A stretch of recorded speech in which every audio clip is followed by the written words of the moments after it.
Debate വിത്ത് സ്മൃതി പരുത്തിക്കാട്. ഒരു വർഷം മുൻപ് കേരളത്തിലെത്തിയ CPMന്റെ അന്നത്തെ general secretary Sitaram Yechury EMS സ്മൃതിയിൽ പറയുകയുണ്ടായി, സംഘപരിവാർ ഭരണഘടനയുടെ തൂണുകളെ തച്ചു തകർക്കാൻ ശ്രമിക്കുകയാണെന്ന്, ഭരണഘടനയെ അട്ടിമറിക്കാൻ ഹിന്ദുത്വ ശക്തികൾ ശ്രമിക്കുകയാണെന്ന്. യെച്ചൂരി മാത്രമല്ല, CPMും രാജ്യത്തെ മതേതരവാദികളും ജനാധിപത്യ വിശ്വാസികളും ഇതേ വിമർശനം ഉന്നയിക്കുന്ന കാലത്താണ് സജി ചെറിയാൻ ചെങ്ങന്നൂരിലൊരു പ്രസംഗം നടത്തുന്നത്. മനുസ്മൃതിയുടെ മൂല്യങ്ങൾ ഉൾക്കൊള്ളാത്ത ഭരണഘടനയെ ഹിന്ദുത്വവാദികൾ ഒളിഞ്ഞും തെളിഞ്ഞും എതിർക്കുന്ന അതേ കാലത്താണ് സജി ചെറിയാന്റെ പ്രസംഗം. ഇന്നിപ്പോൾ മന്ത്രിക്ക് അധികാരത്തിൽ തുടരാൻ ധാർമ്മികാവകാശമില്ല എന്ന് പറയുന്ന BJP സംസ്ഥാന അധ്യക്ഷൻ ലല്ലു സിംഗിനെയും അനന്ത്കുമാർ ഹെഗ്ഡെയും രാജേന്ദ്ര ത്രിവേദിയെയും PK കൃഷ്ണദാസിനെയും ഗോൾവാൾക്കറെയും ഓർക്കുന്നത് നന്നാകും. ഭാരതത്തിന്റെ ഭരണഘടനയോട് നിർവ്യാജമായ വിശ്വസ്തതയും കൂറും പുലർത്തുമെന്ന് സഗൗരവം സത്യപ്രതിജ്ഞ ചെയ്ത മന്ത്രി സജി ചെറിയാനും ഓർക്കണം ആ സത്യപ്രതിജ്ഞയുടെ ആഴവും ശരിയും. ചോദ്യം ഇതാണ്, തീർന്നോ ധാർമ്മികത?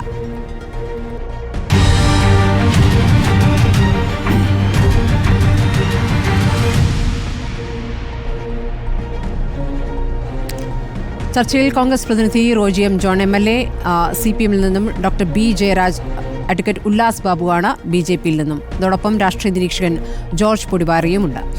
ആദ്യം ഞാൻ ഇടത് പ്രതിനിധിയോടാണ്. Doctor B. ജയരാജ്, ആദ്യത്തെ രാജിയുമായി ബന്ധപ്പെട്ട് ധാർമ്മികത ഉയർത്തിപ്പിടിച്ചു. ഇപ്പോൾ കോടതിയിൽ നിന്നും കൂടുതൽ ഗൗരവത്തിലുള്ള നിരീക്ഷണങ്ങളും വിമർശനങ്ങളും ഉത്തരവും വരുമ്പോൾ ആ ധാർമ്മികത വേണ്ട എന്നാണ്. തീർച്ചയായും അങ്ങനെയല്ല ഇന്നത്തെ വിധിന്യായത്തെ കാണേണ്ടത്. ഇന്നത്തെ വിധിന്യായത്തിനകത്ത് ഒത്തിരി ലൂപ്പ് ഹോൾസ് ഉണ്ട്, ഒത്തിരി എറേഴ്സ് ഉണ്ട്. കാരണം മന്ത്രിക്ക് നോട്ടീസ് അയച്ചിട്ടില്ല, മന്ത്രിയുടെ ഭാഗം കേട്ടിട്ടില്ല എന്നുള്ള സുപ്രധാനമായ 2 തെറ്റുകൾ ആ ഉത്തരവിലുണ്ട്. അതിനോടൊപ്പം തന്നെ നമ്മൾ പ്രധാനമായിട്ട് കാണേണ്ടുന്ന വേറൊരു കാര്യം എന്താണെന്ന് വെച്ച് കഴിഞ്ഞാൽ, ക്രൈംബ്രാഞ്ച് അന്വേഷണം ഏർപ്പെടുത്താം എന്ന് വേണമെങ്കിൽ ഭംഗ്യന്തരേണ കോടതി സൂചിപ്പിക്കുന്നുണ്ട്. അപ്പോൾ ക്രൈംബ്രാഞ്ചിൽ കോടതിയിൽ വിശ്വാസമുണ്ട്.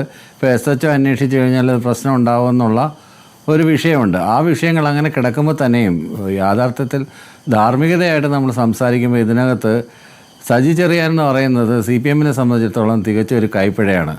ശ്രീ KR ഗൗരി അമ്മയും PS അച്യുതാനന്ദനും അതുപോലെ G. സുധാകരനുമൊക്കെ മത്സരിച്ച് ജയിച്ചു വന്ന പ്രഗത്ഭരും പ്രതിഭാശാലികളും ഉൽപ്പതിഷ്ണുക്കളായിട്ടുള്ള ആളുകൾ ജയിച്ചു വന്ന സ്ഥലത്തു നിന്നാണ് സജി ചെറിയാൻ ജയിച്ചെന്നുള്ളത്. സത്യത്തിൽ CPMന് അതൊരു എന്താണെന്ന് പറയുന്നത്, ആവശ്യമില്ലാതെ പേരേണ്ടുന്ന കാര്യമൊന്നുമില്ല. അതും പ്രത്യേകിച്ച് സാംസ്കാരിക വകുപ്പ് മന്ത്രി, ഒന്ന് ഭരണഘടനയിൽ തൊട്ട് സത്യപ്രതിജ്ഞ ചെയ്യുന്ന ആൾ. ഒന്നുകിൽ ഇത്തരമൊക്കെ കാര്യങ്ങളെക്കുറിച്ച് ബോധമുള്ള ആളുകളെ എടുക്കണം.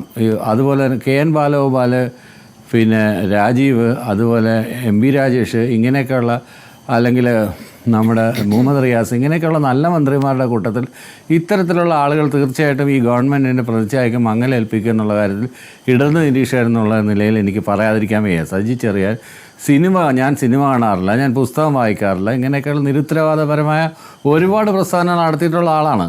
അപ്പോൾ എന്തിനാണ് ഇത്തരം ആളുകളെ പേറുന്നതെന്നുള്ളതൊരു ചോദ്യം ചോദിച്ചില്ലെങ്കിൽ നമ്മളത് വെറുതെ ഒരു വാദത്തിന് വേണ്ടി ഇത്തരം കാര്യങ്ങളിലൊന്നും വാദിക്കാനൊന്നും പറ്റത്തില്ലെന്നേ. ധാർമ്മികത എന്ന് പറഞ്ഞാൽ എന്താണെന്ന് മനസ്സിലാവണ്ടേ ഒന്നാമത്തെ കാര്യം.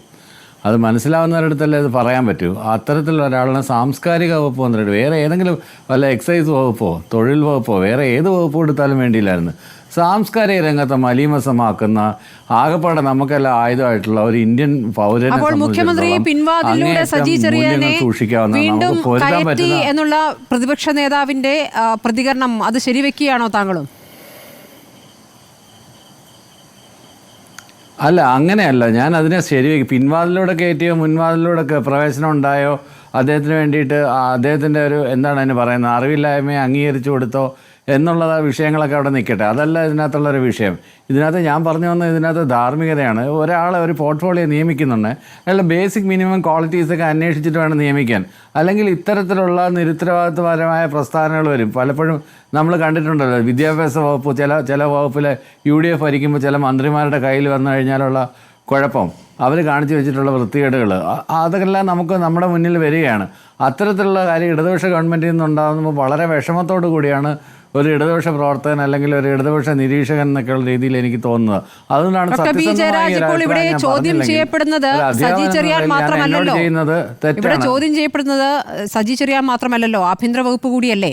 ഇതിൽ കൃത്യമായ അന്വേഷണം നടത്തിയില്ല, റിപ്പോർട്ട് കൊടുത്തില്ല, ആ റിപ്പോർട്ടിലെ വിവരങ്ങൾ എന്താണെന്ന് മജിസ്ട്രേറ്റും ആരാഞ്ഞില്ല എന്നുള്ളതാണ് കോടതിയുടെ വിമർശനം. അതുകൊണ്ടാണ് ഇതുവരെ CCTV ദൃശ്യങ്ങൾ പരിശോധിച്ചില്ല, മാധ്യമപ്രവർത്തകർ, സാക്ഷികളായ മാധ്യമപ്രവർത്തകരുടെ മൊഴിയെടുത്തില്ല.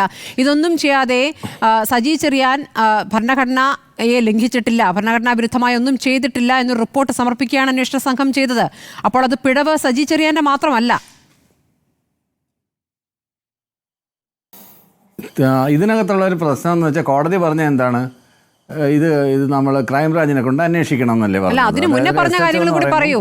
എന്തുകൊണ്ട് ക്രൈംബ്രാഞ്ച് അന്വേഷിക്കണം? മന്ത്രി എന്നുള്ള നിലയിൽ എന്തുകൊണ്ട് ക്രൈംബ്രാഞ്ച് അന്വേഷിക്കണം? ക്രൈംബ്രാഞ്ച് കോടതിക്ക് തൃപ്തികരമായി തോന്നിയിട്ടുണ്ടാവില്ല. അന്വേഷണത്തെ കുറിച്ച് കോടതിക്ക് തൃപ്തികരമായി തോന്നിയിട്ടുണ്ടാവില്ല. കാരണം സ്വാഭാവികമായിട്ട് അങ്ങനെയാണല്ലോ, ഒരു മന്ത്രിയുടെ മുന്നിൽ ഒരു SH ചെല്ലുമ്പോൾ സല്യൂട്ട് അടിച്ച് നിന്നുകൊണ്ടാണ് രേഖകൾ ശേഖരിക്കുന്നത്. ക്രൈംബ്രാഞ്ചിനെ സംബന്ധിച്ചിടത്തോളം കുറച്ചുകൂടെ അങ്ങനെ എക്സ്റ്റേണൽ ഇൻഫ്ലുവൻസ് ഒന്നും ചെലുത്താൻ പറ്റാത്ത ഒരു കക്ഷിയായിട്ട് കോടതിക്ക് തോന്നിയിട്ടുണ്ടാവും. അതുകൊണ്ടാണ് ക്രൈംബ്രാഞ്ച് അന്വേഷണം നടത്തട്ടെ എന്ന് പറഞ്ഞത്. അന്വേഷണ ഉദ്യോഗസ്ഥന്റെ വ്യാഖ്യാനമല്ല, വിവാദ പരാമർശമാണോ എന്ന് തീരുമാനിക്കാനുള്ള ഘടകം അന്വേഷണ ഉദ്യോഗസ്ഥന്റെ വ്യാഖ്യാനമല്ല. അങ്ങനെ വ്യാഖ്യാനിക്കുകയല്ല, അന്വേഷണം നടത്തി ആ റിപ്പോർട്ട് കൊടുക്കുകയാണ് വേണ്ടത്. കേസ് നിലനിൽക്കില്ല എന്ന അന്വേഷണ ഉദ്യോഗസ്ഥന്റെ നിഗമനം നിയമപരമായി നിലനിൽക്കില്ല. കാര്യങ്ങൾ തുറന്ന് സമ്മതിക്കുമ്പോൾ തന്നെ സജി ചെറിയാൻ കുറ്റം ചെയ്തിട്ടില്ല എന്ന അന്വേഷണ റിപ്പോർട്ട് ഇൻഡോർ മീറ്റിംഗിൽ അയാൾ നടത്തിയിട്ടുള്ള ഒരു സ്റ്റേറ്റ്മെന്റ് ആണ്. ഞാൻ ഇത്രയും കാര്യങ്ങൾ തുറന്ന് സമ്മതിക്കുമ്പോൾ തന്നെ വേറൊരു കാര്യം കൂടെ ഉണ്ട്. അനാവശ്യമായിട്ട് അങ്ങ് കയറി ക്രൂശിക്കത്തക്ക രീതിയിലുള്ള ഡയലോഗുകളൊന്നും സജി ചെറിയാൻ പറഞ്ഞൊന്നുമില്ല. ഈ കുടച്ചക്രം എന്ന് പറഞ്ഞതും കുന്തം എന്ന് പറയുന്നതും അത്ര വലിയ കുഴപ്പമുള്ള കാര്യങ്ങളൊന്നുമല്ല. കുടച്ചക്രം എന്ന് പറയുന്ന പൂരത്തിൽ വിരിയുന്ന ഒരു കൊട പോലെ വിരിയുന്ന ഒരു സാധനവും കുന്തം എന്ന് ഉദ്ദേശിക്കുന്ന ഇംഗ്ലീഷിൽ പറയുന്ന സാധനം തന്നെ ശബ്ദതരാവിലെ എടുത്തിട്ട് കുന്തം പോലെ അല്ലെ കുടച്ചക്രം പോലെ നമ്മൾ ഗ്രാമീണ പ്രയോഗം തന്നെയാണത്. അതിന് ഗ്രാമീണ ഭാഷ എടുത്ത് ഉപയോഗിച്ചൊന്നും ന്യായീകരിക്കാൻ ഞാൻ നിൽക്കുന്നില്ല. വളരെ ഗ്രേവ് ഒഫൻസ് ഒന്നും അല്ല. പക്ഷെ അത് അങ്ങനെയുള്ള അറിവില്ലായ്മ കൊണ്ടാണ് അങ്ങനെ സംഭവിച്ചത്. ആ സംഭവിച്ച പിഴയിലാണ് അയാൾ രാജിവെച്ചത്. പിന്നീട് അന്വേഷണം നടത്തി അയാൾ തിരിച്ചു വരികയും ചെയ്തു. അതിനുശേഷം കോടതിക്ക് അത് തൃപ്തികരമായിട്ട് തോന്നിയില്ല.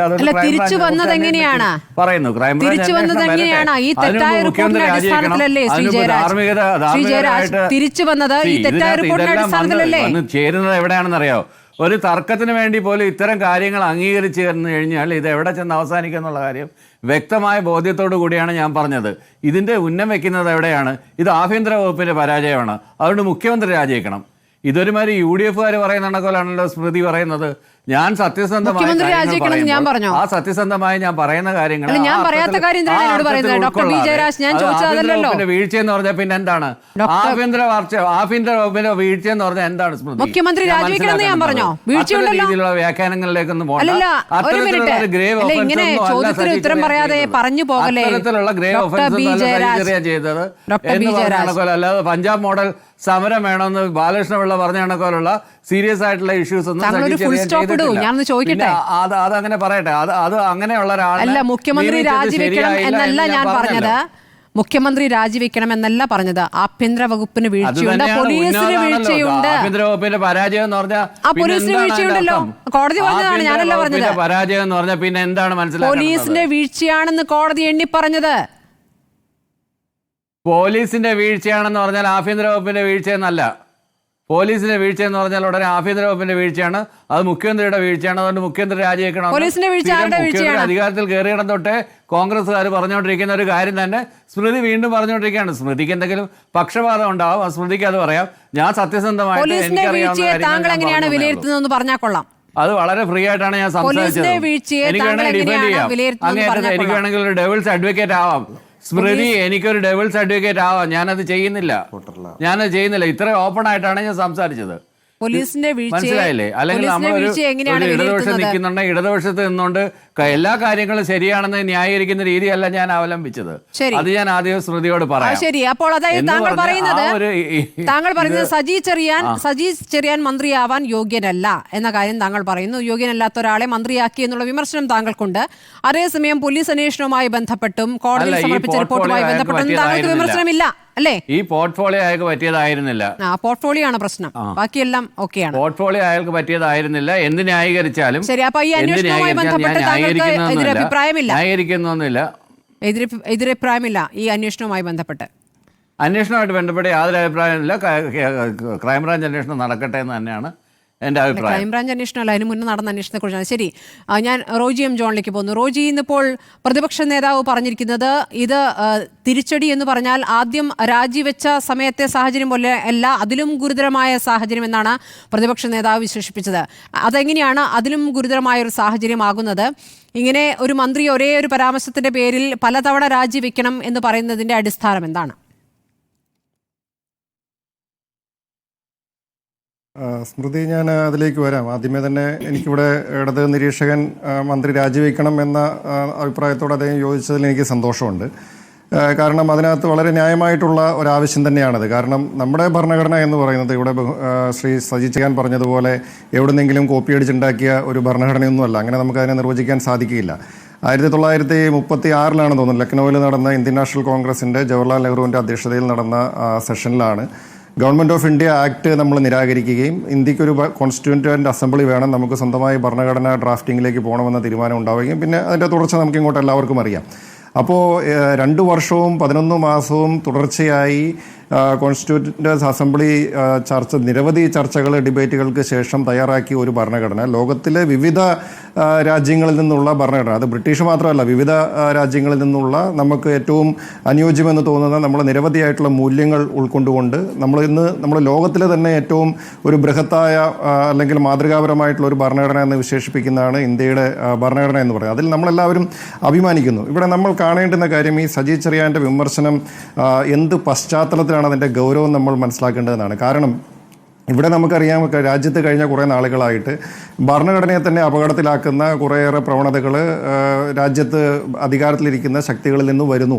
അല്ലെങ്കിൽ നമുക്കറിയാം ഈ ഭരണഘടന അംഗീകരിക്കാതെ ഇപ്പോൾ RSSൻ്റെയൊക്കെ ഭാഗത്തുനിന്ന് പ്രത്യേകിച്ച് വിചാരധാരയൊക്കെ പരിശോധിക്കുമ്പോൾ നമുക്ക് അതിനകത്ത് കൃത്യമായിട്ട് മനസ്സിലാവും ഇത് പല രാജ്യങ്ങളിൽ നിന്ന് ഏതാണ്ട് കോപ്പി അടിച്ചുണ്ടാക്കിയ ഒരു ഭരണഘടനയാണ്, ഇന്ത്യയുടേതായിട്ട് ഇതിനകത്തൊന്നുമില്ല, ഇതൊരു ഒരു ഒരു നികൃഷ്ട, അതിൻ്റെ അകത്ത് അദ്ദേഹം അവസാനം ഉപയോഗിക്കുന്ന വാചകമുണ്ട്, ഇതൊരു വികൃത സൃഷ്ടിയാണ്. എന്നിട്ട് അതിൻ്റെ ഏറ്റവും ഒടുവിൽ ഗോൾവാൾക്കർ പറയുന്നത് ഇതൊരു വികൃത സൃഷ്ടിയാണെന്നാണ് പറയുന്നത്.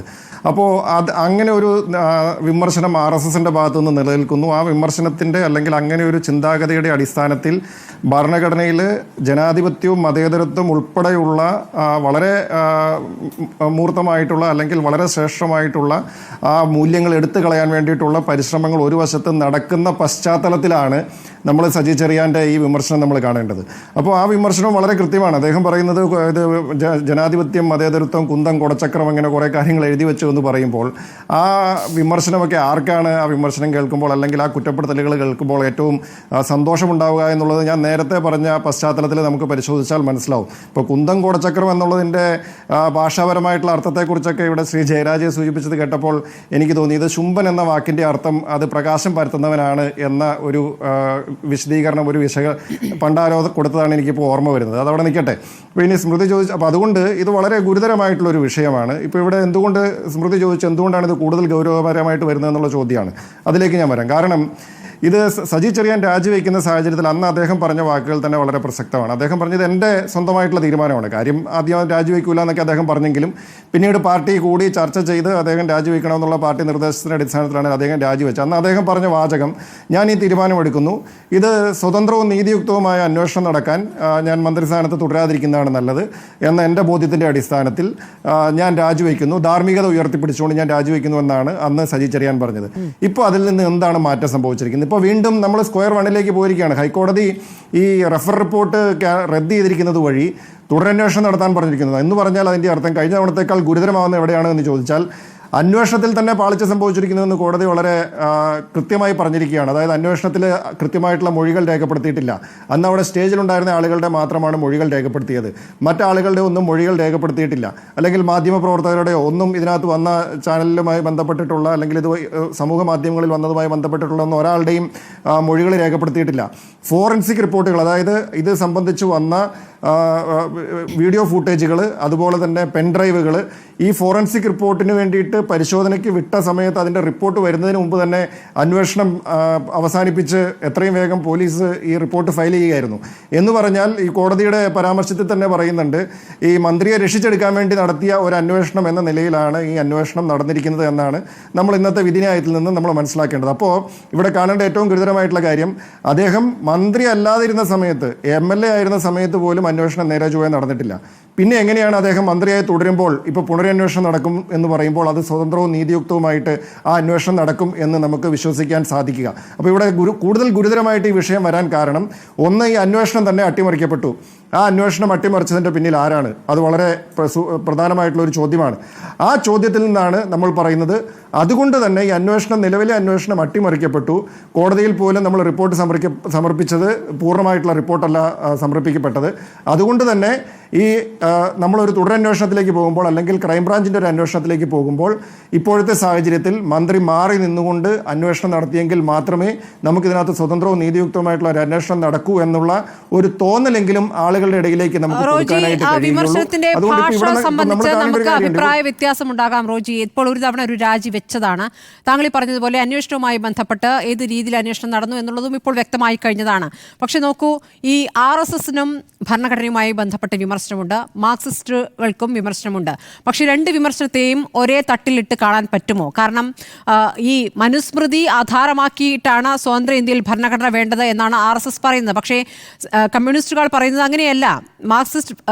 മാർക്സിസ്റ്റുകാർ പറയുന്നത് അടിസ്ഥാന ജനവിഭാഗത്തിന്റെ താല്പര്യത്തിനൊപ്പമാകണം ഭരണഘടന, അതിന്റെ വർഗ സ്വഭാവം മാറണം എന്ന ആവശ്യമാണ് പറയുന്നത്. അപ്പോൾ തുല്യതയ്ക്ക് വേണ്ടി, കൂടുതൽ തുല്യത എന്ന രൂപത്തിലേക്ക് എത്തിക്കാൻ പാകത്തിലാകണം ഭരണഘടന എന്ന വിമർശനമാണ് കമ്മ്യൂണിസ്റ്റുകാർ ഉന്നയിക്കുന്നത്. മറ്റേത് പിന്നാക്കം പോകുന്നതിനെ കുറിച്ചാണ് പറഞ്ഞുകൊണ്ടിരിക്കുന്നത്. അപ്പോൾ രണ്ടിനെയും ഒരേ തട്ടിൽ കാണാമോ എന്നുള്ളൊരു ചോദ്യം. ഒരു തവണ ഒരു രാജി വെച്ചു, അത് മോശം പരാമർശമായി പോയി, അത് വിമർശനമല്ല, മോശം ഭാഷയായിരുന്നു, ഇതൊക്കെ തെളിഞ്ഞതുമാണ്. അപ്പോൾ വീണ്ടും അതിന്മേൽ രാജിവെക്കുക എന്ന് പറയുമ്പോൾ അതിനേക്കാൾ വർഗീയമായ പ്രതികരണങ്ങൾ നടത്തുകയും അതിനേക്കാൾ ഭരണഘടനയെ മോശം രീതിയിൽ ചിത്രീകരിക്കുകയും ചെയ്ത ആളുകളൊക്കെ ഇവിടെയുണ്ട്. സ്മൃതി ചോദിച്ച ചോദ്യത്തിൽ ഞാൻ വളരെ കൃത്യമായിട്ട് പറയാം. ഞാൻ നേരത്തെ അത് മുഴുവൻ വായിച്ചില്ല. MS ഗോൾവാൾക്കർ എന്താ വിചാരധാരയിൽ പറഞ്ഞിരിക്കുന്നത്? നമ്മുടെ ഭരണഘടന തന്നെയും ഇങ്ങനെ ക്ലിഷ്ടവും ഭിന്നാത്മകവുമായ വിവിധ തുണ്ടുകൾ ചേർത്തുണ്ടാക്കിയതാണ്. പാശ്ചാത്യ നാടുകളുടെ ഭരണഘടനകളിലെ വിവിധ വകുപ്പുകൾ എടുത്ത് ചേർത്തുണ്ടാക്കിയതാണ്. ഇതിൽ നമ്മുടേതെന്ന് പറയാവുന്ന യാതൊന്നുമില്ല. അങ്ങനെ പറഞ്ഞ് ഏറ്റവും ഒടുവിലേക്ക് വരികയാണ്. ഐക്യരാഷ്ട്രസഭയുടെയും മുമ്പത്തെ സർവ്വരാഷ്ട്ര സമിതിയുടെയും പ്രമാണങ്ങളിലെ ചില മുടന്തൻ തത്വങ്ങളും അമേരിക്കയിലെയും ബ്രിട്ടനിലെയും ഭരണഘടനകളിലെ ചില പ്രത്യേകതകളും കൂട്ടിച്ചേർത്ത വികൃത സൃഷ്ടിയാണ്. സജി ചെറിയാൻ പറഞ്ഞ വാചകങ്ങൾ എന്താ? നിങ്ങൾ ആ വാചകങ്ങളൊന്നും എടുത്ത് പരിശോധിച്ച് നോക്ക്. മനോഹരമായ ഭരണഘടനയാണ് ഇന്ത്യയിൽ എഴുതി വച്ചിരിക്കുന്നതെന്ന് നമ്മളെല്ലാവരും പറയും.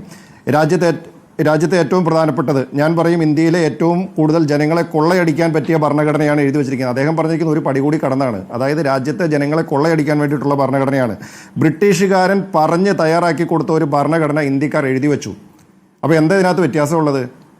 ഗോൾവാൾക്കർ പറഞ്ഞ ബ്രിട്ടീഷുകാരൻ്റെയും അമേരിക്കക്കാരൻ്റെയും പിന്നെ വേറെ കുറേ രാജ്യങ്ങളിലേതും കൂടി എഴുതി വെച്ചു. ഇവിടെ പറഞ്ഞിരിക്കുന്നത് ബ്രിട്ടീഷുകാരൻ പറഞ്ഞത് അതേപടി എഴുതി വെച്ചു എന്നാണ് പറയുന്നത്. അതായത് ഭരണഘടനാ അസംബ്ലിയെക്കുറിച്ചോ അവിടെ നടന്ന ചർച്ചകളെക്കുറിച്ചോ ആ ഭരണഘടനയിൽ ഏതൊക്കെ രാജ്യങ്ങളിൽ നിന്നുള്ള ഏതൊക്കെ കോൺസെപ്റ്റ്സ് അല്ലെങ്കിൽ ഏതൊക്കെ മൂല്യങ്ങൾ നമ്മൾ എടുത്തിട്ടുണ്ട്, നമ്മൾ സ്വാംശീകരിച്ചിട്ടുണ്ടെന്നോ ഇതിനെക്കുറിച്ചൊന്നുമുള്ള ഭരണഘടനാപരമായിട്ടുള്ള യാതൊരു ബോധ്യവുമില്ല, ചരിത്രപരമായിട്ടുള്ള യാതൊരു ബോധ്യവുമില്ല. അല്ലെങ്കിൽ ഇത് രണ്ടുമുണ്ട് എങ്കിൽ അതിനെ എല്ലാത്തിനെയും നിരാകരിക്കുകയാണ്. അപ്പോൾ MS ഗോൾവാൾക്കർ ഒരു വശത്ത് ഭരണഘടനയെ നിരാകരിച്ചിരിക്കുന്നതും അതുപോലെ തന്നെ ശ്രീ സജി ചെറിയാൻ ഭരണഘടനയെ നിരാകരിക്കുകയും ചെയ്യുന്നു എന്ന് പറയുന്നത് ഇതിൻ്റെ അടിസ്ഥാനപരമായിട്ടുള്ള അന്തസത്തയെ തന്നെ ചോദ്യം ചെയ്യുകയാണ്, അല്ലെങ്കിൽ ഇതിൻ്റെ ഫോർമേഷനെ തന്നെ ചോദ്യം ചെയ്യുകയാണ്. അല്ലെങ്കിൽ ഡോക്ടർ അംബേദ്കറിൻ്റെയും അതുപോലെ തന്നെ രാജേന്ദ്ര പ്രസാദിൻ്റെയും ഒക്കെ നേതൃത്വത്തിൽ ഇത്രയും വലിയ ബൃഹത്തായിട്ടുള്ള ഒരു കോൺസ്റ്റിറ്റ്യൂവൻ്റ് അസംബ്ലി ചർച്ചകളും നടന്നതിനെ എല്ലാം നിരാകരിച്ചുകൊണ്ട് അത് മൊത്തം ഏതാണ്ട് പറയുന്നത് കേട്ട് കഴിഞ്ഞാൽ മറ്റേ ഏതോ പരീക്ഷയിൽ ആരോണ്ടോ കോപ്പി അടിച്ച് പരീക്ഷ എഴുതി എന്ന് പറയുന്ന രീതിക്ക് സമാനമായ നിലയിലാണ് ഒരു മന്ത്രി, ഭരണഘടന തൊട്ട് സത്യം ചെയ്ത ഒരു മന്ത്രി പറയുന്നത്. അദ്ദേഹം ഉപയോഗിക്കുന്ന വാക്കെന്താ? കുന്തം കുടച്ചക്രം എന്നൊക്കെ പറയുമ്പോൾ ഇത് കമ്മ്യൂണിസ്റ്റ് പാർട്ടിക്ക് അടിസ്ഥാനപരമായിട്ട് ഭരണഘടനയോടും ഇന്ത്യൻ സ്വാതന്ത്ര്യത്തോടും, അന്ന് ഇന്ത്യൻ സ്വാതന്ത്ര്യം ലഭിച്ചു കഴിഞ്ഞപ്പോൾ ഇത് യഥാർത്ഥ സ്വാതന്ത്ര്യമല്ല എന്നും അത് നമുക്ക് കൽക്കട്ട തീസിസിനെ കുറിച്ചൊക്കെ അറിയാവുന്നതാണ്. അതായത് അന്ന് പറഞ്ഞത് നമുക്ക് ഈ സ്വാതന്ത്ര്യത്തിന് ഇത് യഥാർത്ഥ സ്വാതന്ത്ര്യമല്ലെന്നും നമുക്ക് ഇവിടെ സായുധ വിപ്ലവം ആവശ്യമാണെന്നും ഒക്കെ പറഞ്ഞ് കൽക്കട്ട തീസിസ് പാസ്സാക്കുകയും അതേ തുടർന്ന് ത്രിപുരയിലും അതുപോലെ തന്നെ ഹൈദരാബാദിലെ ഇന്നത്തെ തെലങ്കാനയിലും രാജ്യത്തിന്റെ വിവിധ ഭാഗങ്ങളിലും അക്രമ പരമ്പരകൾ നടന്നതും ഒക്കെ നമ്മുടെ മുമ്പിലുണ്ട്. അപ്പോൾ അതിന്റെ പശ്ചാത്തലത്തിൽ പറയുന്നതാണോ അതോ അല്ലെങ്കിൽ ഇതിനെയൊക്കെ ഈ ചരിത്ര സത്യങ്ങളെയൊക്കെ, ഈ ചരിത്ര സത്യങ്ങളെയൊക്കെ മറച്ചു വെച്ചുകൊണ്ട് നമ്മൾ ഈ വിമർശനത്തെ വളരെ നിഷ്കളങ്കമായിട്ടുള്ള ഒരു വിമർശനമായിട്ട് നമുക്ക് എങ്ങനെ കാണാൻ സാധിക്കും? ഈ ചരിത്രപരമായിട്ടുള്ള യാഥാർത്ഥ്യങ്ങളും ഈ ചരിത്രപരമായിട്ടുള്ള സത്യങ്ങളും ഒക്കെ അവിടെ നിലനിൽക്കുകയാണ് സ്മൃതി.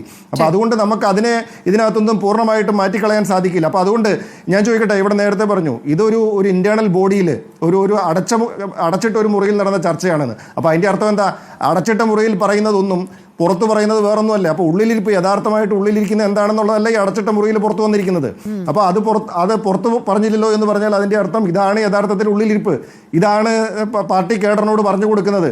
അപ്പം പക്ഷേ പുറത്തു വരുമ്പോൾ എനിക്ക് ഇതൊന്നുമല്ല, ഞാൻ ഭരണഘടനയോട് നിർവ്യാജമായ കൂറും വിശ്വസതയും പുലർത്തിക്കൊള്ളാം എന്ന് പറയുമ്പോൾ എന്ത് ആത്മാർത്ഥതയാണ് ആ സത്യവാചകത്തിൽ, അല്ലെങ്കിൽ അങ്ങനെ ഒരു സത്യപ്രതിജ്ഞ ഒരു മന്ത്രിയായോ MLA ആയിട്ടോ അദ്ദേഹം നിർവഹിക്കുമ്പോൾ അതിനോട് എന്ത് ആത്മാർത്ഥതയാണുള്ളത്? അപ്പോൾ അതിൻ്റെ അർത്ഥം അദ്ദേഹം ആ പറയുന്നതിനോട് ആത്മാർത്ഥതയില്ല എന്നും അടച്ചിട്ട റൂമിൽ പറയുന്നത് എന്താണെന്നുള്ളതാണ് പുറത്തു വന്നിരിക്കുന്നത്. അതുകൊണ്ടാണ് പറയുന്നത് ആ ഭരണഘടനയോട് എന്തെങ്കിലും ആത്മാർത്ഥതയുണ്ട് എങ്കിൽ, അന്ന് പറഞ്ഞ ധാർമ്മികത ഉയർത്തിപ്പിടിക്കാൻ ആഗ്രഹിക്കുന്നുണ്ടെങ്കിൽ ആ ക്വസ്റ്റ്യൻ ഇപ്പോഴും നിലനിൽക്കുന്നു. ആ ക്വസ്റ്റ്യനോടൊപ്പം ഈ അന്വേഷണവും അട്ടിമറിക്കപ്പെട്ടു എന്നുള്ള ഒരു ആരോപണം കൂടി വന്നിരിക്കുന്നു. അതുകൊണ്ട് ഇപ്പോഴത്തെ സാഹചര്യം കൂടുതൽ ഗൗരവതരമുള്ളതാണ്. അതുകൊണ്ട് അദ്ദേഹം ഒരു നിമിഷം നേരത്തെ രാജിവെച്ചാൽ അദ്ദേഹത്തിനും ഈ സർക്കാരിനും നല്ലതാണ് എന്നാണ് എനിക്ക് പറയാനുള്ളത്. ഉല്ലാസ് ബാബു, BJPക്ക് 400-ലധികം സീറ്റുണ്ടായാൽ ഭരണഘടന ഭേദഗതി ചെയ്യുമെന്നും അതിൽ പ്രിയാമ്പിൽ നിന്നും സെക്യുലർ എന്ന വാക്ക് എടുത്തു കളയണമെന്നും പറഞ്ഞത് നിങ്ങളുടെ നേതാവ് അനന്ത്കുമാർ ഹെഗ്ഡെയാണ്. PK കൃഷ്ണദാസ് പറഞ്ഞത് ഭരണഘടനയെ ഭാരതീയവൽക്കരിക്കണം, വികലമായ മതേതര സങ്കല്പമാണ് ഇന്ത്യൻ ഭരണഘടന വിഭാവനം ചെയ്യുന്നതെന്നാണ്.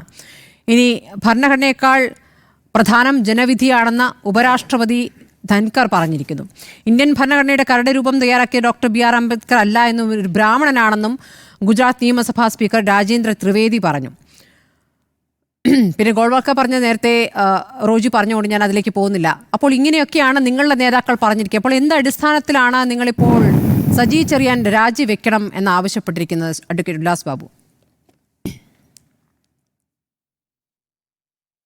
രണ്ട് കാര്യങ്ങളുള്ളത്.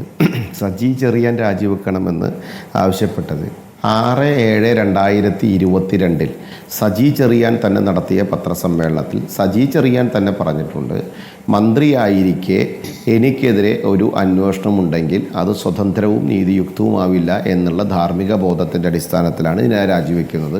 ആ കത്ത് ഞാൻ മുഖ്യമന്ത്രിക്ക് കൈമാറിയിട്ടുണ്ട് എന്ന് പറഞ്ഞാൽ അദ്ദേഹം തന്നെ പറയുന്നു, അദ്ദേഹം മന്ത്രിയായിരിക്കുമ്പോൾ ഒരു നീതിയുക്തമായ സ്വതന്ത്രമായിട്ടൊരു അന്വേഷണം അദ്ദേഹത്തിനെതിരെ നടക്കില്ല എന്നുള്ള ബോധ്യമുണ്ട് എന്നുള്ളത്. സ്വാഭാവികമായിട്ട് കോടതി ഇന്ന് പ്രഖ്യാപിച്ചിട്ടുള്ള കാര്യം വെച്ച് നോക്കുമ്പോൾ സ്വാഭാവികമായിട്ട് അദ്ദേഹം മന്ത്രിയായി തുടരാൻ യോഗ്യനല്ല. രണ്ട്, ഭരണഘടനയുടെ സംരക്ഷണത്തിൽ കൃത്യമായി അധികാരമേറ്റ ഒരാളാണ് അദ്ദേഹം. അദ്ദേഹത്തെ സംബന്ധിച്ചിടത്തോളം ആ ഭരണഘടനയുടെ സംരക്ഷണത്തിൽ അധികാരമേറ്റി അത് സംരക്ഷിക്കപ്പെടേണ്ട വ്യക്തി എന്ന ഉത്തരവാദിത്തമുള്ള ആൾ ഈ പ്രവൃത്തി നടത്തിയത് പരിപൂർണമായിട്ട് തെറ്റാണ്, അതൊരു ഒഫൻസാണ്. നിങ്ങൾ ആലോചിച്ച് നോക്കണം, പ്രിവെൻഷൻ ഓഫ് നാഷണൽ ഹോണർ ആക്ടിൻ്റെ സെക്ഷൻ 2 പ്രകാരം അദ്ദേഹം ചെയ്ത കാര്യങ്ങൾ പരിപൂർണമായിട്ടൊരു ക്രൈം തന്നെയാണ്. ഒരു കൊല്ലമായിട്ട് കേരള ഹൈക്കോടതിയിൽ ഈ കേസുണ്ടല്ലോ. സജി ചെറിയാൻ അത് അറിയാത്തതല്ലോ. എന്തുകൊണ്ടാണ് സജി ചെറിയാൻ അതിൽ കക്ഷി ചേരാനിരുന്നത്? ആ കക്ഷി ചേരാത്തത് തന്നെ നമുക്കറിയാം, കൃത്യമായിട്ട് അതിനകത്ത് അദ്ദേഹത്തിന് അറിയാം, അതിൻ്റെ അപകടം അറിയാം. അപ്പോൾ അദ്ദേഹം അതിനെ കക്ഷി ചേരാൻ തയ്യാറായില്ല. പിന്നെ ഒരു പ്രതി നിശ്ചയിക്കുന്നത് പോലെ അന്വേഷണം നടത്തണം, അല്ലെങ്കിൽ പ്രതി എന്ത് നിശ്ചയിക്കുന്നു എന്നുള്ള രീതിയിൽ അന്വേഷണം നടത്തണം നടക്കാത്ത കാര്യമല്ല. അത് പ്രതിക്ക് അതിനുള്ള റൈറ്റും ഇല്ല.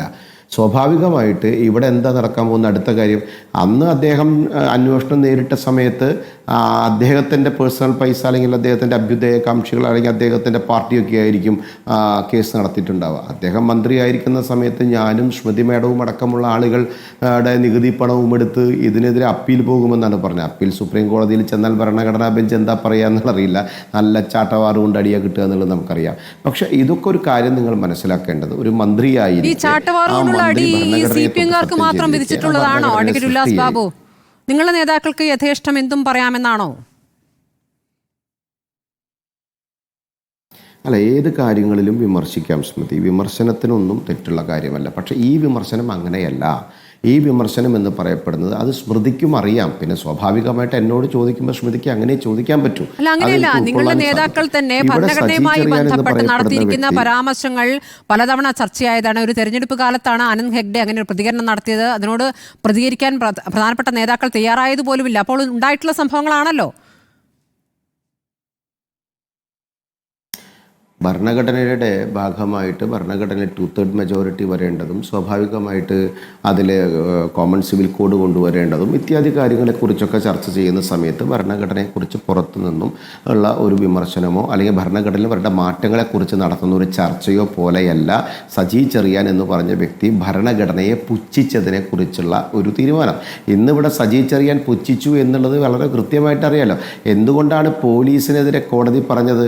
തിരുവല്ല DYSP അന്വേഷണ റിപ്പോർട്ടിൽ, റഫറൽ റിപ്പോർട്ടിൽ നിങ്ങൾ നോക്കൂ, ഒരു CPM-ൻ്റെ മൊഴി, LDF പ്രവർത്തകൻ്റെ മൊഴി, അല്ലെങ്കിൽ CITU പ്രവർത്തകൻ്റെ മൊഴിയാണ്. നിങ്ങളടക്കം റിപ്പോർട്ട് ചെയ്ത മാധ്യമങ്ങളുടെയോ അവിടുത്തെ ക്യാമറകളുടെയോ CCTV ദൃശ്യങ്ങളുടെയോ വോയിസ് സാമ്പിളുകളുടെയോ ഒരു ആത്യന്തികമായ മൊഴികളുമില്ല. സജി ചെറിയാനും മറ്റുള്ള കാര്യങ്ങളും തമ്മിൽ സാമാന്യവൽക്കരിച്ചിട്ട് സാധ്യമാകില്ല.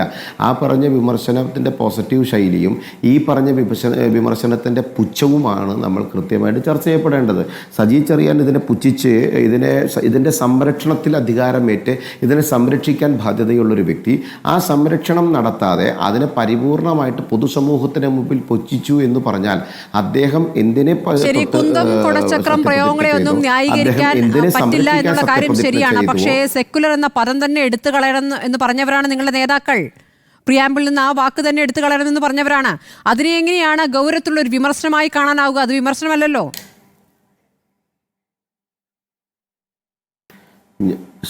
ഒരു വിഷയത്തെക്കുറിച്ച് എനിക്കും ശ്രുതിക്കും വ്യത്യസ്തമായ അഭിപ്രായങ്ങളുണ്ടാവും. ആ അഭിപ്രായങ്ങൾ നമ്മൾ രേഖപ്പെടുത്തുന്നതും ആ അഭിപ്രായങ്ങൾ രേഖപ്പെടുത്തേണ്ടതല്ലാത്ത ആളുകൾ അഭിപ്രായങ്ങൾ രേഖപ്പെടുത്തുന്നതും തമ്മിൽ തുലനം ചെയ്തിട്ട് അർത്ഥമില്ല. അത് ശ്രുതി എന്തുകൊണ്ട് തുലനം ചെയ്യുന്നു എന്ന് ശ്രുതിക്ക് ഒരു കാരണവശാലും അറിയാത്ത ഒരാളല്ല എന്നെനിക്ക് നല്ല ഉത്തമ ബോധ്യമുള്ള ആളാണ്. കാരണം നിരവധി കാലമായിട്ട് ഈ മേഖലയിൽ പ്രവർത്തിക്കുന്ന മാധ്യമരംഗത്ത് സ്വാഭാവികമായിട്ട് ശ്രുതിക്ക് അതിനെക്കുറിച്ച് അറിയാം. ആ വിഷയവും ഈ വിഷയം രണ്ട് കോൺടെസ്റ്റാണെന്നും ശ്രുതിക്കറിയാം. ഇവിടെ സജി ചെറിയാൻ എന്ന് പറയപ്പെടുന്ന മന്ത്രി, ഇതിൻ്റെ സംരക്ഷണയിൽ അധികാരമേറ്റ മന്ത്രി, ആ മന്ത്രി കൃത്യമായി തന്നെ അദ്ദേഹം എന്താണോ സംരക്ഷിക്കേണ്ടത്, അദ്ദേഹത്തെ എങ്ങനെയാണോ സംരക്ഷിക്കപ്പെടേണ്ടത്, അതിനെ പരിപൂർണമായി പുച്ഛിക്കുന്നു എന്ന് പറഞ്ഞാൽ, അതിൻ്റെ സൃഷ്ടിയെ ചോദ്യം ചെയ്യുന്നു എന്ന് പറഞ്ഞാൽ, അതൊക്കെ 100% ഈ ഭരണ സംവിധാനത്തിലിരിക്കുന്ന ഒരു വ്യക്തി എന്ന രീതിയിൽ അദ്ദേഹം ഒരു നിമിഷം പോലും പാഴാക്കാതെ രാജിവെക്കേണ്ടത് തന്നെയാണ്. അതിലെന്താ സംശയമുള്ളത്? ഒരു സംശയം അക്കാര്യത്തിലില്ല. ഒരു കൊല്ലമായിട്ട് അദ്ദേഹം എന്തുകൊണ്ട് കക്ഷി ചേർന്നില്ല? അതിൻ്റെ അപകടം അദ്ദേഹത്തിന് അറിയാം. സുപ്രീം കോടതിയിൽ അദ്ദേഹത്തിന് പോകാൻ സാധിക്കുമോ? അതിൻ്റെ ഒരു ചോദ്യം നമ്മൾ കൃത്യമായി സുപ്രീം കോടതി സജി ചെറിയാൻ ചെയ്തിട്ടുള്ള ഈ പ്രവർത്തിയെ നേതാക്കൾ പ്രസംഗിച്ചിരുന്നത് രണ്ടും പ്രസംഗമാണ്, ജനങ്ങളെ അഭിസംബോധന ചെയ്യലാണ്. സജി, ഞാൻ സ്മൃതിക്ക് ഒന്നുകൂടിയും ഉറപ്പിച്ചു പറഞ്ഞു തരാം. സജി ചെറിയാൻ എന്ന മന്ത്രി, സജി ചെറിയാൻ എന്ന ഭരണഘടനയുടെ സംരക്ഷണത്തിൽ അധികാരമേറ്റ മന്ത്രി ആ ഭരണഘടനയെ തന്നെ പുച്ഛിക്കുകയും ആ ഭരണഘടനയെ അംഗീകരിച്ചും അതിനെ പരിപൂർണമായി ബഹുമാനിച്ചു മുന്നോട്ട് പോകാം എന്ന് സത്യവാചകം ചൊല്ലി അധികാരമേറ്റ വ്യക്തി അതിനെ പരിപൂർണമായി പുച്ഛിക്കുന്നതും അതിനെ അവഹേളിക്കുന്നതും അത് 100% ഒരു ഒഫൻസാണ്, അതൊരു ക്രൈമാണ്. അദ്ദേഹത്തിന് ആകെ 2 ഡിഫൻസസ് സ്മൃതിയെടുക്കാൻ സാധിക്കുള്ളൂ. ഒന്ന് പഴയ IPSലെ 85-ഉം 84-ഉം ഇപ്പോഴത്തെ BNSലെ 22-23 എന്ന് പറഞ്ഞാൽ ഒന്നെങ്കിൽ അദ്ദേഹം മന്ദബുദ്ധിയാണ് എന്നുള്ള ഡിഫൻസ് എടുക്കണം, അല്ലെങ്കിൽ അദ്ദേഹത്തിന് പ്രാന്താണെന്നുള്ള ഡിഫൻസ് എടുക്കണം, അല്ലെങ്കിൽ അദ്ദേഹം മദ്യാസക്തനായിരുന്നു എന്ന ഡിഫൻസ് എടുക്കണം. അതൊഴിച്ചാൽ ഒരു നിയമ സംവിധാനത്തിൽ അദ്ദേഹത്തിന് ഇതിലൊരു ഡിഫൻസ് എടുക്കാൻ പറ്റില്ല. 100% അദ്ദേഹം മാത്രമല്ല, ഈ അന്വേഷണ ഉദ്യോഗസ്ഥൻ്റെ റഫറൽ റിപ്പോർട്ട് ഉണ്ടാക്കിയിട്ടുള്ള അന്വേഷണ ഉദ്യോഗസ്ഥനടക്കം പരിപൂർണമായിട്ട് ഈ കേസിൽ തെറ്റുകാരനാണ്. ഇദ്ദേഹത്തെ സംരക്ഷിക്കാൻ അദ്ദേഹം ഉണ്ടാക്കിയ ഒരു നാടകം പ്രതി എഴുതി കൊടുത്ത് പ്രതി സംരക്ഷിക്കണമെന്ന ഉദ്ദേശത്തോടു കൂടി പ്രതിയുടെ താല്പര്യപ്രകാരം പ്രതി ഉണ്ടാക്കിയ ഒരു സ്ക്രിപ്റ്റ് ഉണ്ടാക്കി കൊടുത്ത ഒരു അന്വേഷണ ഉദ്യോഗസ്ഥന് നേരെയും ഈ വാളോങ്ങേണ്ടതാണ്. സ്വാഭാവികമായിട്ട് അദ്ദേഹം ഇത് സംരക്ഷിക്കപ്പെടേണ്ട ആളാണ്. ഇത് സംരക്ഷിക്കപ്പെടാത്ത ആൾക്കെതിരെ അന്വേഷണം നടത്തുകയും ഒഫൻസ് ഇടുകയും അതിന് ക്രൈം ഇടുകയും അതിൽ കൃത്യമായ അന്വേഷണം നടത്തേണ്ട ആ അന്വേഷണ ഉദ്യോഗസ്ഥനും ഇതിനകത്ത് കള്ളത്തരങ്ങൾ കാണിച്ചിട്ടുണ്ട്. സ്വാഭാവികമായിട്ട് നമ്മൾ അരിയാഹാരം കഴിക്കുന്ന ആരും, അത് രാഷ്ട്രീയ കക്ഷി ഭേദമന്യേ ഈ വ്യക്തി സജി ചെറിയാൻ 100% രാജിവെക്കുക മാത്രമാണ് ഇതിനകത്തൊരു പോംവഴി എന്നുള്ളത് ബോധ്യം എല്ലാവർക്കുമുണ്ട്. അത് സജി ചെറിയാനുമുണ്ട്. അദ്ദേഹം അത് കടിച്ചു തൂങ്ങും. അപ്പീൽ എന്നൊക്കെ പറഞ്ഞ് കടിച്ചു തൂങ്ങും. ഒന്നും സംഭവിക്കാൻ പോകുന്നില്ല. അദ്ദേഹം കസേര ഒഴിഞ്ഞ് നാടുവിടേണ്ടി വരും. ചർച്ചയിൽ നാടുവിടുക എന്ന് പറഞ്ഞാൽ മന്ത്രിസഭയിൽ നിന്ന് അദ്ദേഹത്തിന്റെ നാട്ടിലേക്ക് പോകേണ്ടി വരും. അത്ര. ശ്രീ ജോർജ് പൊടിവാറ, ഭരണഘടന ഉണ്ടാക്കുന്നതിൽ നിർണായക പങ്കുവഹിച്ച BR അംബേദ്കർ പോലും പാർലമെന്റിൽ ഭരണഘടനയെ വിമർശിച്ചുകൊണ്ട് സംസാരിച്ചിട്ടുണ്ട് രാജ്യസഭയിൽ. സാമൂഹ്യനീതി നടപ്പാകാതെ സമത്വം ഉണ്ടാകില്ല എന്നും അതിനുവേണ്ടിയുള്ള ശ്രമങ്ങളില്ല എന്നും ഞാൻ തന്നെ ഭരണഘടന കത്തിക്കുമെന്ന് പറയുകയും അതന്ന് വിവാദമാകുകയൊക്കെ ചെയ്തിട്ടുണ്ട്. ഇപ്പോൾ ഇതിൽ എന്താണ് താങ്കൾ ഏറ്റവും ഗൗരവത്തിലുള്ളതായി കാണുന്നത്? ഭരണഘടന വിമർശിക്കപ്പെടാൻ പാടില്ലാത്ത രീതിയിലൊരു മതഗ്രന്ഥം, ഒരു പുണ്യഗ്രന്ഥം എന്ന രൂപത്തിൽ താങ്കൾ അതിനെ കാണുന്നുണ്ടോ? അതോ ഈ സജി ചെറിയാനുമായി ബന്ധപ്പെട്ടിന്ന് വന്നിരിക്കുന്ന കോടതി ഉത്തരവിൽ പോലീസ് അന്വേഷണവുമായി ബന്ധപ്പെട്ടും വലിയ വിമർശനങ്ങളുണ്ടല്ലോ, അപ്പോൾ അതിനെയാണോ ഗൗരവത്തിൽ കാണേണ്ടത്? എങ്ങനെയാണ് താങ്കൾ ഇതിനെ വിലയിരുത്തുന്നത്, ശ്രീ ജോർജ് പുടിപ്പ? ഈ ഭരണഘടന എന്ന് പറയുന്നത് ഒരു എന്താ പറയുക, ഒരു വിശുദ്ധ വേദപുസ്തകം പോലെ ഒന്നും കാണേണ്ട ഒരു കാര്യമല്ല എന്നുള്ളത് വസ്തുത. കാലാനുസൃതമായിട്ട് കാലത്തിനനുസരിച്ച് ഭരണഘടന നവീകരിക്കപ്പെടുകയും പുതിയ ഈ ഭരണഘടന തയ്യാറാക്കുമ്പോൾ അല്ലെങ്കിൽ അത് എഴുതുമ്പോൾ കോൺസ്റ്റിറ്റ്യൂന്റ് അസംബ്ലിയിലെ വിദഗ്ധരെ ചേർന്ന് ആ ഭരണഘടന തയ്യാറാക്കുമ്പോൾ ഉള്ള ഒരു ജീവിത സാഹചര്യമോ അല്ലെങ്കിൽ രാഷ്ട്രീയ സാഹചര്യമോ ലോക സാഹചര്യമോ ഒന്നും അല്ല ഇന്ന് നിലവിലുള്ളത്. ശാസ്ത്രവും സാങ്കേതിക വിദ്യയൊക്കെ വളരെ കൂടുതലായിട്ട് മുന്നോട്ട് പോയിരിക്കുന്നു. മനുഷ്യന്റെ ആവശ്യങ്ങൾ, മനുഷ്യൻ അഭിമുഖീകരിക്കുന്ന പ്രശ്നങ്ങൾ, പ്രതിസന്ധികളൊക്കെ അന്നത്തേതിൽ നിന്ന് വ്യത്യസ്തമാണ്. പക്ഷെ അടിസ്ഥാനപരമായിട്ട് ഭരണഘടന സംരക്ഷിക്കുന്ന അല്ലെങ്കിൽ മൗലിക അവകാശങ്ങളും അതുപോലെ തന്നെ ജനാധിപത്യം, മതേതരത്വം, സ്വാതന്ത്ര്യം, സമത്വം, സാഹോദര്യം തുടങ്ങിയ മൂല്യങ്ങളുണ്ടല്ലോ. ഈ മൂല്യങ്ങളെ ചോദ്യം ചെയ്യാൻ നമുക്ക് കഴിയില്ല. അതാണ് ഇന്ത്യൻ ജനാധിപത്യത്തിന്റെ അടിസ്ഥാനം. അതുകൊണ്ട് ഇവിടെ ഒരു മന്ത്രി എന്നുള്ളത് എല്ലാവരും പറഞ്ഞത് പല കാര്യങ്ങളും, പ്രധാനപ്പെട്ട പല കാര്യങ്ങളും പറഞ്ഞു പോയത് കൊണ്ട് ഞാൻ ആവർത്തിക്കാൻ ഉദ്ദേശിക്കുന്നില്ല. യഥാർത്ഥത്തിൽ ഒരു മന്ത്രി എന്നുള്ള നിലയിൽ അദ്ദേഹം ഇത്തരം കാര്യങ്ങൾ പറയുമ്പോൾ സൂക്ഷിക്കേണ്ടതുണ്ട്. കാരണം അദ്ദേഹം ഇരിക്കുന്ന ആ പോസ്റ്റ്, ഒരു രാഷ്ട്രീയ നേതാവ് എന്നുള്ള നിലയ്ക്ക് അദ്ദേഹം പറയുകയാണെങ്കിൽ കുറെ കൂടി അത് നമുക്ക് ന്യായീകരിക്കാം. കാരണം അദ്ദേഹത്തിന് അങ്ങനെ അഭിപ്രായപ്പെടാനുള്ള അവകാശമുണ്ട്.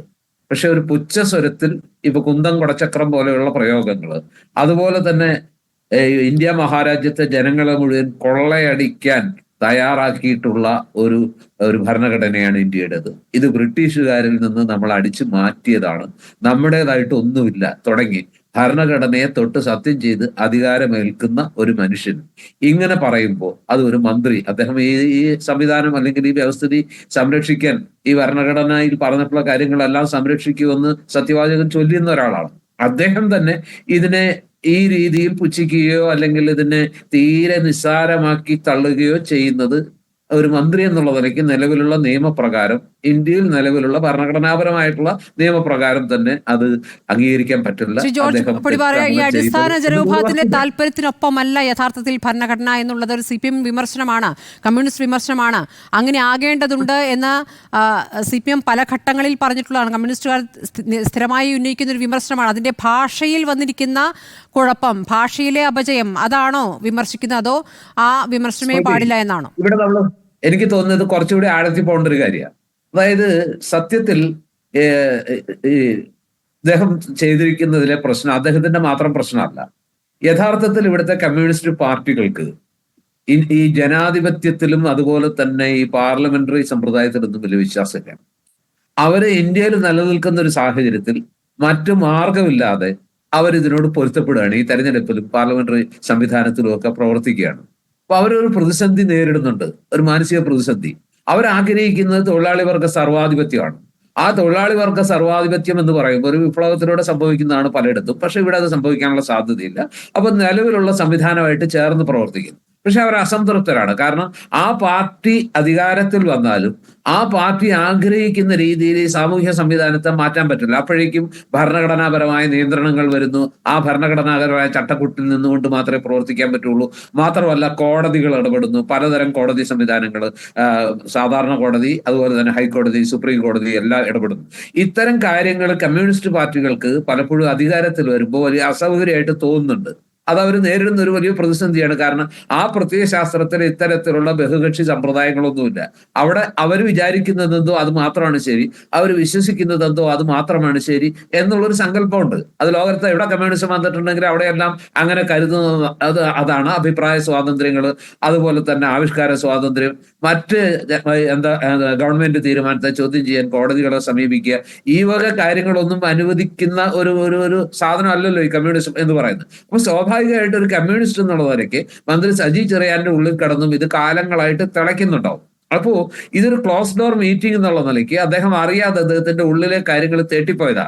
അദ്ദേഹം ഇത്ര ഗൗരവമുള്ള പ്രശ്നമാണെന്നൊന്നും അല്ല. ഇപ്പൊ ഈ കുന്തം കുടച്ചക്രമൊക്കെ പറഞ്ഞത് ഒരു ആലങ്കാരികമായിട്ട് അങ്ങ് പറഞ്ഞു പോയതാ.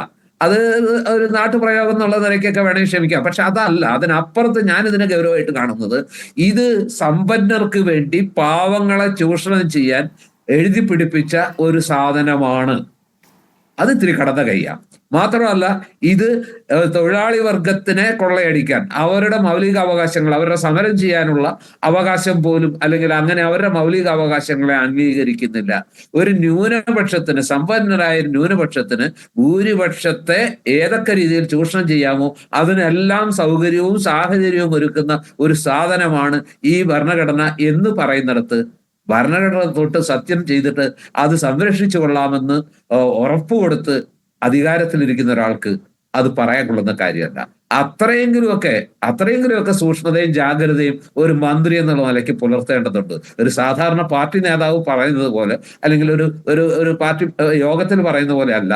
ഇത് സ്വാഭാവികമായിട്ടും അല്പം കൂടി ഒരു മന്ത്രി സൂക്ഷിക്കേണ്ടതുണ്ട്. ആ സൂക്ഷിക്കാത്തതിനുള്ള തെറ്റാണ്, അല്ലെങ്കിൽ അതിന്റെ വിലയാണ് അദ്ദേഹം കൊടുക്കേണ്ടി വരുന്നത്. ഇപ്പൊ തന്നെ ഏറ്റവും പ്രധാനപ്പെട്ട പ്രശ്നം ഏതെന്ന് ചോദിച്ചു. സത്യത്തിൽ അദ്ദേഹം അങ്ങനെ പ്രസംഗിച്ചു, അത് ലോകം മുഴുവൻ കേട്ടതാണ്, എല്ലാവരും അറിഞ്ഞതാണ്. പക്ഷെ എന്നിട്ടും ആ പ്രസംഗത്തിൽ അത് അന്വേഷിക്കാൻ നിയുക്തനായ വ്യക്തി, ആ പോലീസ് ഓഫീസർ, അവിടെ അന്വേഷിച്ചത് ആരോടാ?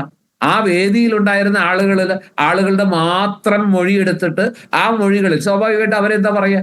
ഇങ്ങനെയൊക്കെ തന്നെ പറയുള്ളൂ. അദ്ദേഹം വേണ്ടാത്ത ഒന്നും പറഞ്ഞിട്ടില്ല, മറ്റുള്ളവരുടെ ഒന്നും മൊഴി എടുത്തിട്ടില്ല, ആ മൊഴി ഒന്നും വിശ്വാസത്തിൽ എടുത്തിട്ടില്ല. എന്നിട്ട് അദ്ദേഹം ഒരു റെഫറൽ റിപ്പോർട്ട് സമർപ്പിക്കുക. ഇതെന്ത് അന്വേഷണമാണിത്?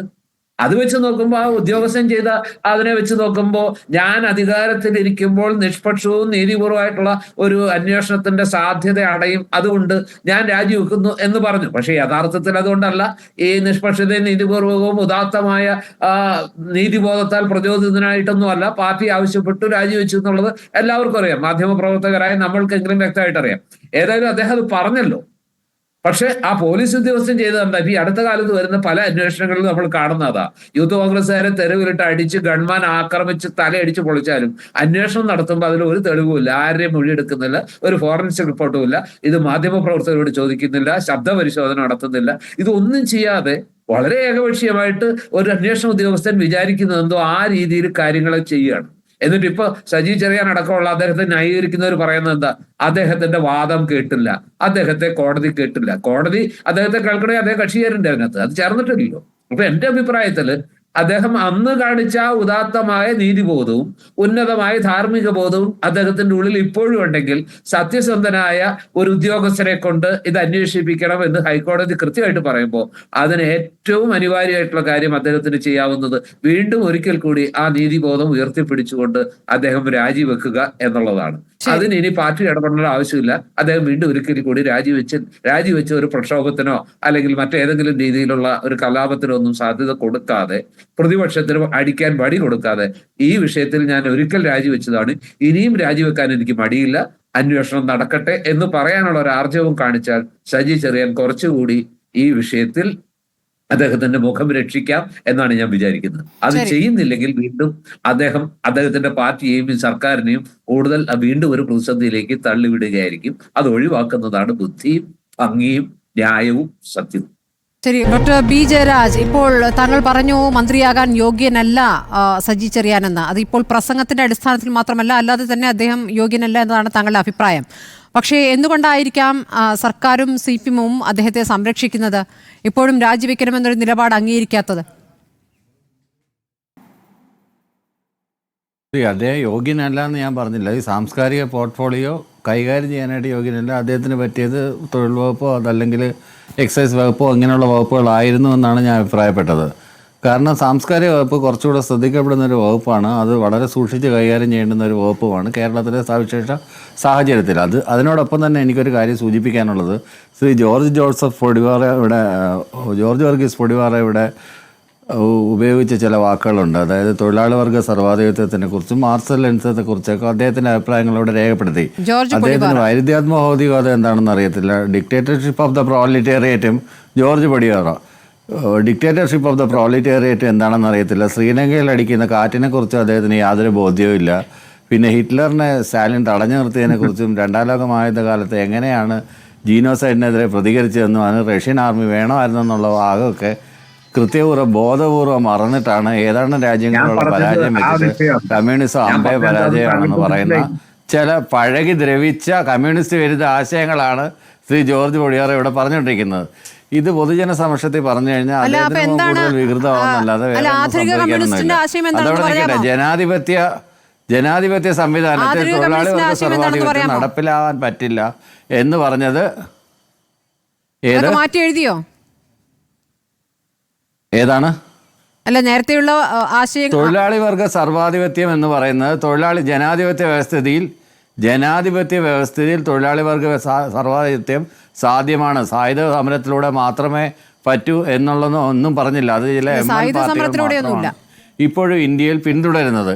ML പാർട്ടിയുടെ സായുധ വിപ്ലവം എന്നുള്ള ആശയം എന്നെ കളഞ്ഞു. ഒരു ജനാധിപത്യ സംവിധാനമായിട്ട് സമരസപ്പെട്ട് പോകുമ്പോൾ സായുധ വിപ്ലവം എന്നുള്ള ആശയം എന്നെ മാറ്റി നിർത്തിയതാണ് കമ്മ്യൂണിസ്റ്റ് പാർട്ടി, ഇന്ത്യയിലെ കമ്മ്യൂണിസ്റ്റ് പാർട്ടികൾ. അതുകൊണ്ടാണ് ലോകം മുഴുവൻ കമ്മ്യൂണിസത്തിന് തിരിച്ചടി ഉണ്ടായപ്പോൾ ഇന്ത്യയിൽ മാത്രം കമ്മ്യൂണിസ്റ്റ് പാർട്ടികൾക്ക് അത്ര വലിയ തിരിച്ചടി ഉണ്ടാവാതിരുന്നതിൻ്റെ പ്രധാനപ്പെട്ട കാരണം സായുധ വിപ്ലവത്തിൽ ഊർന്നു നിന്നുള്ള ഒരാശയമല്ല ഇന്ത്യൻ കമ്മ്യൂണിസ്റ്റ് പാർട്ടികൾ പിന്തുടരുന്നുള്ള കാര്യം അദ്ദേഹം മനസ്സിലാക്കാതിരിക്കുന്നതാണോ ഇനി അറിഞ്ഞുകൊണ്ട് തന്നെ അറിഞ്ഞുകൊണ്ടെന്ന് സമ്മതിക്കുന്നതാണെന്ന് എനിക്കറിയില്ല. എന്തായാലും ഇത്തരം അബദ്ധധാരണകൾ ഇനിയും വെച്ച് പുലർത്തുകയാണെങ്കിൽ ജനാധിപത്യ സമൂഹത്തിൽ എങ്ങനെയാണ് കമ്മ്യൂണിസ്റ്റ് പാർട്ടികൾ ഇടപെടുത്തുന്നതെന്നും ഏറ്റവും ഒടുവിൽ നടന്ന കർഷക സമരത്തിൻ്റെ നേതൃത്വത്തിലേക്ക് എങ്ങനെയാണ് കമ്മ്യൂണിസ്റ്റ് പാർട്ടികൾ ഉണ്ടായെന്നോ അതുകൊണ്ട് ഇന്ത്യ മുന്നണിക്ക് എന്തൊക്കെ നേട്ടം ഉണ്ടായെന്നോ ആ കർഷക സമരത്തിൻ്റെ ചാലക ശക്തിയായിട്ട് എങ്ങനെ കമ്മ്യൂണിസ്റ്റ് പാർട്ടികൾ സീറ്റുകളുടെ എണ്ണം വെച്ചിട്ടല്ല അവിടെ നോക്കണമെന്ന്, ഒരു സമൂഹത്തിൽ എങ്ങനെ ഇടപെടലുകൾ നടത്തുന്നു, എങ്ങനെയാണ് പാർലമെന്റിൽ ഇടപെടലുകൾ നടത്തുന്നത്. അതുകൊണ്ടാണ് അവസാന നേതൃത്വത്തോടെ നശിപ്പിച്ചെടുക്കാനായിട്ട് തിട്ടൂര് വാങ്ങിയിട്ട് പല ആളുകളും നടത്തുന്നത്. ഇന്ന് ഗോവിന്ദ മാഷ് പറഞ്ഞിട്ടുണ്ടല്ലോ, അന്വേഷണം നടക്കട്ടെ, അന്വേഷണം നടന്നിട്ട് പാർട്ടി ചർച്ച ചെയ്യട്ടെ, പാർട്ടി ചർച്ച ചെയ്തതിന് ശേഷം പാർട്ടി തീർച്ചയായിട്ടും രാജി ആവശ്യപ്പെടുമെന്ന് തന്നെയാണ് എൻ്റെ വിശ്വാസം. അങ്ങനെ തന്നെ സംഭവിക്കത്തുള്ളൂ. സജി ചെറിയാനായിട്ട് രാജിവെക്കേണ്ടി വരത്തില്ല. പാർട്ടി നിർദ്ദേശം കൊടുത്താലേ സജി ചെറിയാൻ എന്തെങ്കിലും ചെയ്യാൻ പറ്റൂ. പാർട്ടി നിർദ്ദേശം കൃത്യമായിട്ടുണ്ടാവും എന്ന് തന്നെയാണ് എനിക്ക് തോന്നുന്നത്. റോജി എം ജോൺ, ഇനി ഒരു ക്രൈംബ്രാഞ്ച് അന്വേഷണം, ആ ക്രൈംബ്രാഞ്ച് അന്വേഷണം വരുമ്പോൾ ഈ തെളിവുകളെല്ലാം കൊടുക്കുന്നു, മാധ്യമപ്രവർത്തകരെ സാക്ഷികളാക്കുന്നു, അതിനുശേഷം രാജിയിലേക്ക് പോകുന്നു. അങ്ങനെയാണോ ഇപ്പോൾ പ്രതീക്ഷിക്കുന്നത് കോൺഗ്രസ്? സ്മൃതി, സജി ചെറിയാൻ ഈ വിഷയത്തിൽ ഒരു നിമിഷം നേരത്തെ രാജിവെക്കുന്നതാണ് വ്യക്തിപരമായി അദ്ദേഹത്തിനും അതുപോലെ തന്നെ ഒരു കൂട്ട് സർക്കാരിനും ഏറ്റവും കരണീയമായിട്ടുള്ള കാര്യം. അദ്ദേഹത്തിന് സമ്മേളന കാലയളവിൽ അതിന് സാധ്യത കുറവല്ലേ റോജി? ഏറ്റവും വലിയ പാർട്ടി സമ്മേളന കാലയളവാണ്. നമുക്ക് PP ദിവ്യയുടെ രാജിയിലേക്ക് തന്നെ പോയത് എങ്ങനെയാണ് അസാധാരണ നടപടിയായിട്ടാണ് അദ്ദേഹത്തിന് അതിനെ വിശദീകരിച്ചത്. അല്ല, ഏതെങ്കിലും തരത്തിലുള്ള അദ്ദേഹത്തിന് കൂറും വിശ്വസ്തതയും ഇന്ത്യൻ ഭരണഘടനയോടുണ്ട് എങ്കിൽ അദ്ദേഹം പ്രതിനിധാനം ചെയ്യുന്ന കമ്മ്യൂണിസ്റ്റ് പാർട്ടിക്ക് അതുണ്ട് എന്ന് കമ്മ്യൂണിസ്റ്റ് പാർട്ടിക്ക് ബോധ്യമുണ്ട് എങ്കിൽ അത് നാട്ടിലെ ജനങ്ങളെ അത് ബോധ്യപ്പെടുത്തണമെന്ന് കമ്മ്യൂണിസ്റ്റ് പാർട്ടിക്കും ഈ സർക്കാരിനും ആഗ്രഹമുണ്ട് എങ്കിൽ അദ്ദേഹം ഒരു നിമിഷം നേരത്തെ രാജിവെക്കുക തന്നെ ചെയ്യണം. ഞാൻ പറഞ്ഞല്ലോ, ഇവിടെ കമ്മ്യൂണിസ്റ്റ് പാർട്ടികൾക്ക് ഇന്ത്യൻ ഭരണഘടനയോടും അതിൻ്റെ ഫോർമേഷനോടും ഒക്കെയുള്ള വിയോജിപ്പ് അതവിടെ നിലനിൽക്കുകയാണ്. അത് ഇവിടെ ഞാൻ നേരത്തെ സൂചിപ്പിച്ച കൽക്കട്ട തീസിസും അതിനുശേഷം അവിടെ ഉണ്ടായിട്ടുള്ള സായുധ സമരങ്ങളും ഒക്കെ നമ്മുടെ മുമ്പിലുണ്ട്. ഇവിടെ നേരത്തെ ജോർജ് പൊടിപ്പാറ പറഞ്ഞത് ഞാൻ ഒന്നുകൂടി ആവർത്തിച്ച് പറയാനായിട്ട് ആഗ്രഹിക്കുകയാണ്.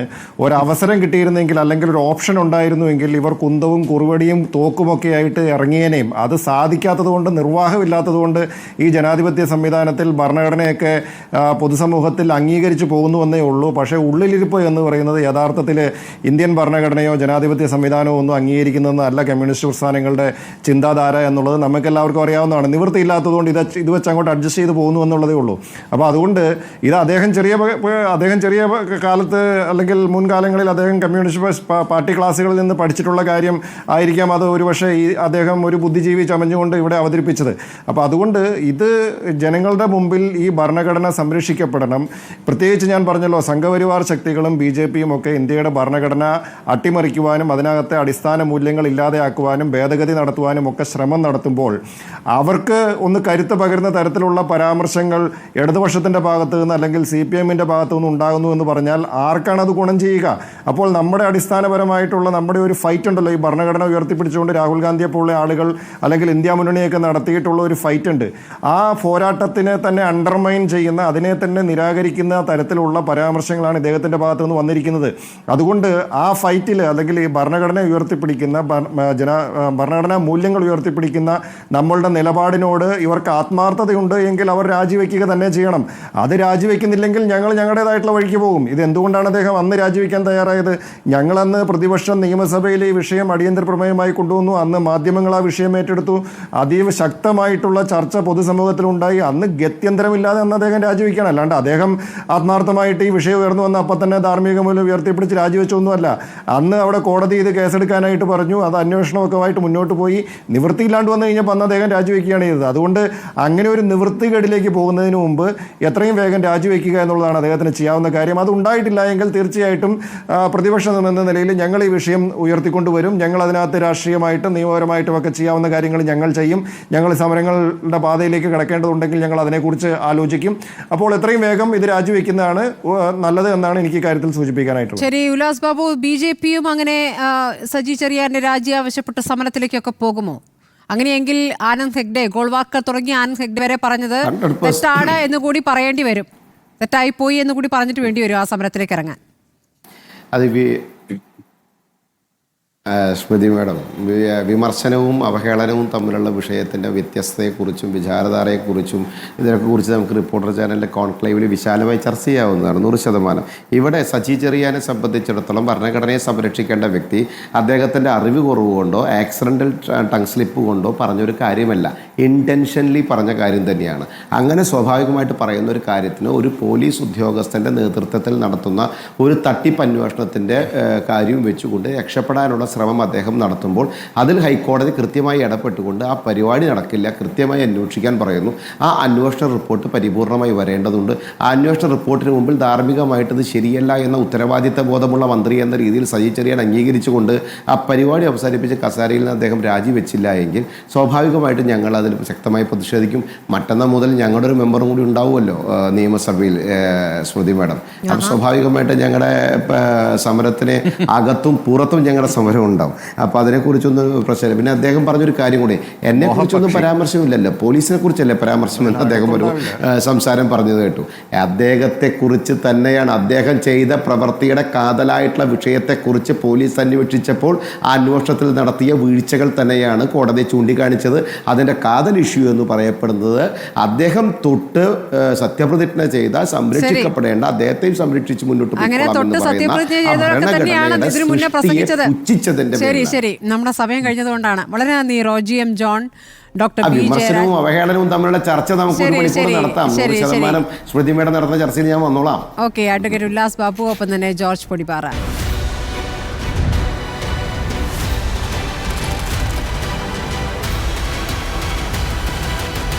ഡിബേറ്റ് വിത്ത് സ്മൃതി പരുത്തിക്കാട്.